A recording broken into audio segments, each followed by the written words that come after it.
A handsome young man undergoes a mutation. What exactly has happened to him that has plunged the world into crisis?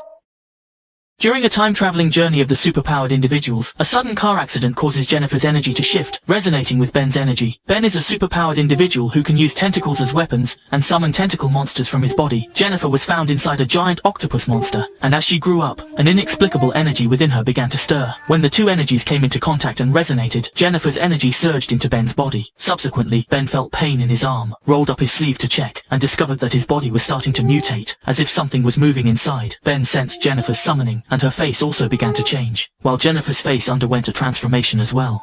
Ben followed his heart to find Jennifer, and together they explored the abnormal changes in their bodies. Along the way, they fell in love, when suddenly a surging wave of energy spread outwards. Ordinary humans affected by this mysterious energy uncontrollably expelled large amounts of black liquid from their 7 orifices.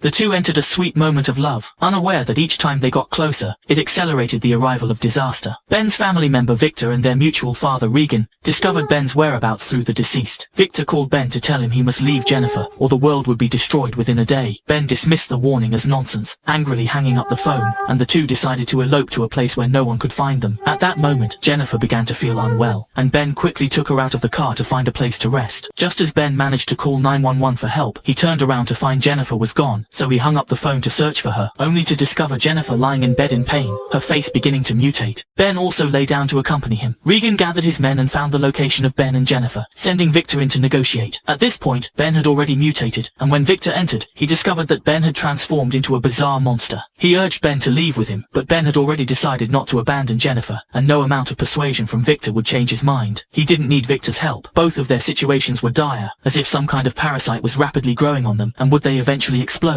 Victor did not give up, and continued to urge Ben that staying by Jennifer's side would only lead to his demise. But Ben remained focused, and still had no intention of leaving Jennifer. At that moment, Regan called, but Ben was not allowed to answer the phone. On the phone, Victor explained that they needed to buy some time, or else Regan would order an attack. Regan was their adoptive father, and despite having no blood relation, he had decided to kill Ben in order to save the world. Victor hoped that Ben would return home with him, as he didn't want to see his family die before his eyes. Ben tearfully rejected Victor's suggestion. The phone rang again, and Shiben attacked Victor with his tentacles, causing Victor to faint. Meanwhile, Boss Luther and 6 younger siblings used teleportation to come in search of number 6, Ben. When Victor woke up, he urged everyone to stay away from Ben. At that moment, Jennifer stepped forward, worried for Ben's safety, and staggered towards him, shouting for everyone to leave Ben's vicinity, while Victor tried to persuade her. As Ben slowly approached, he was already losing control, urging them to leave quickly to avoid accidentally harming everyone. A sniper hidden in the shadows had already locked onto the target, waiting for Regan's command. Victor stepped closer to Ben, and in an instant, grabbed his arm, intending to draw out the terrifying energy and absorb it into his own body, hoping it might save everything. At that moment, Regan ordered the attack, and a bullet shot through the glass. Everything around slowed down as Jennifer struggled to reach Ben, while the bullet flew towards Victor's head. Ben noticed this scene and moved Victor's body aside. The moment Jennifer touched Ben, the bullet struck him, and he fell into Jennifer's arms, the target now dead. Regan was filled with mixed emotions, as it turned out that in her extreme sadness, Jennifer and Ben merged together, becoming a conjoined eagle.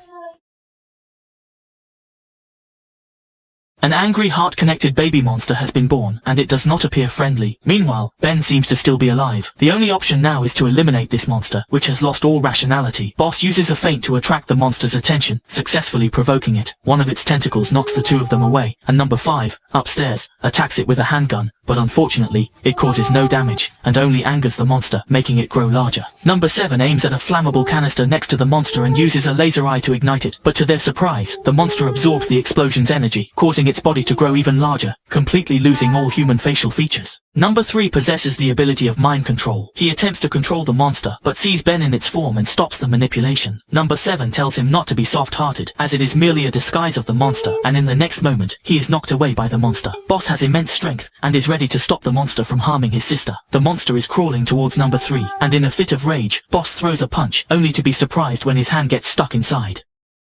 Number 7 and Victor attacked together, but unfortunately, this kind of attack only made the monster grow larger. At the moment Boss was swallowed, he broke free from his restraints, becoming so large that he nearly filled the entire house, and it seemed he could continue to grow. Moments later, the monster had crawled out from the rooftop, and if they didn't get out soon, they would all die. They needed to find a way to eliminate him quickly. His body had grown enough to break through the building, but his movements seemed somewhat slow. Regan saw the monster in front of him and regretted hesitating for a moment when he gave the order, which led the world into peril. The people below attacked attacked him, but it didn't affect him at all. After eliminating all the surrounding humans, he crawled towards Regan.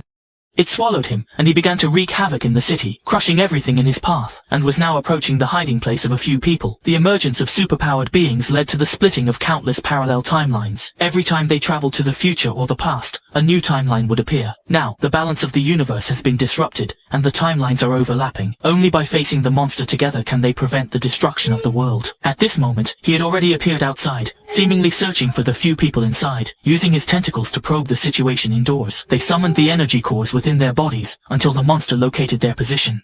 He melted part of his body and poured it into the house.